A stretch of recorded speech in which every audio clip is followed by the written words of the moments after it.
What ideas or stories or actions help you deal with that kind of analysis or understanding?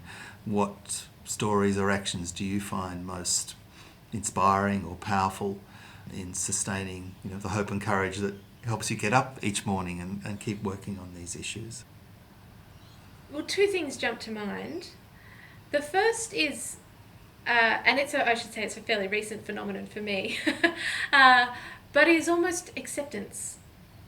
And there has been a process I think I've been through over several years of accepting the reality of what we are facing, not as just a fear, but a reality. This is happening now, and it's not we will stop it or else. This is how we are living, and we need to be making decisions in this context. In that process of acceptance, there's also an acceptance of the realities of my influence and power, and therefore the courage to step into that, but also the realities of its limitations, and that I don't have to own responsibility for all of those disasters and things. So it's been quite liberating, that process of acceptance, and means I'm able to make decisions around where I do and don't focus my energy, action, my thinking, my reading, and how that impacts me.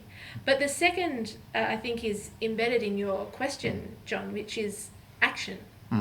And we know from a lot of community work and experience that people who are most